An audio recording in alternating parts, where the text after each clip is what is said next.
Alors on a passé un super moment avec Arnaud Ciel au club de la performance commerciale de Marseille. Salut Arnaud. Salut Olivier, merci. Ça va? Ben, très bien, toujours toujours au club de la performance commerciale. Alors on a parlé fidélisation client. C'est vrai que on est sur un vrai paradoxe, la fidélisation client. Ça, les chiffres le montrent. Ça coûte 5 à 10 fois moins cher de fidéliser que de faire de la prospection.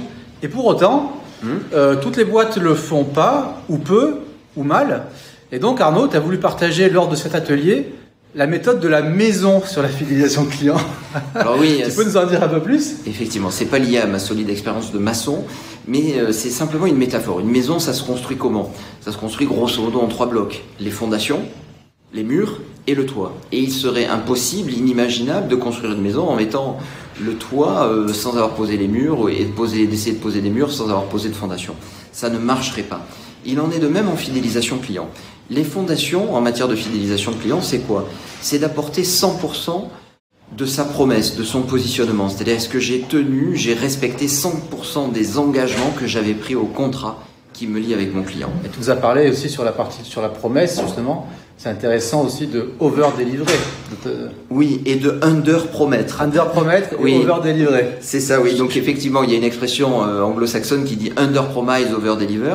Ça peut être extrêmement malin, effectivement, de sous-promettre et de sur-délivrer de façon à apporter de bonnes surprises. Ça va être un premier mur. Un premier mur de la maison, c'est que le client a le sentiment d'en avoir eu pour plus que prévu. Un autre mur qui va être important, c'est la qualité de la relation, la qualité de l'expérience client, comme on dit. Est-ce que la relation avec moi est agréable, fluide?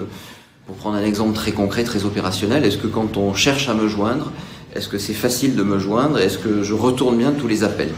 Et enfin, un autre mur important, c'est la qualité de gestion des réclamations.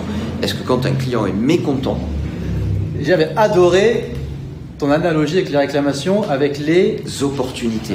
Effectivement, dans une autre vie, dans une autre entreprise, on avait merveilleusement bien réussi en termes de culture d'entreprise et on avait interdit ce mot réclamation et on l'avait remplacé par opportunité, puisqu'en fait c'est l'opportunité de s'améliorer, c'est l'opportunité de garder un client et c'est l'opportunité d'apprendre une source de dysfonctionnement dans notre produit ou dans notre service. Ça, ce sont tous les murs de la maison de la fidélisation client. Et une fois qu'on a ces murs-là, on peut enfin poser le toit. Et le toit, oui, ce seront les outils que l'on connaît, les outils de promotion de la fidélisation. Les outils par exemple, de newsletter vers ses clients, de cartes de fidélité, de remise arrière, tout ce qui va concourir en fait à créer un lien unique, privilégié avec nos clients. Mais tout ça, ça n'est que le toit. Et on ne peut le poser que si on a les murs et les fondations. Ça n'est valable qu'effectivement que si on a des fondations solides. Oui. Écoute, merci Arnaud. Merci. Alors on n'a pas le temps de tout retranscrire lors de cette courte vidéo. Il fallait venir. Il fallait venir. Prochain club, puisque oui.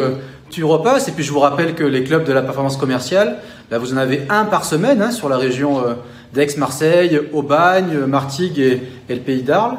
Et donc vous pouvez retrouver tout le programme des clubs sur le site de l'UPE 13 dans la rubrique Agenda. Encore merci Arnaud, on a passé un bon moment. Merci Olivier. Je parle pas des tuches, private joke. Non. Non, c'est pas. On en reste là. À bientôt. À bientôt. Ciao. Bye bye.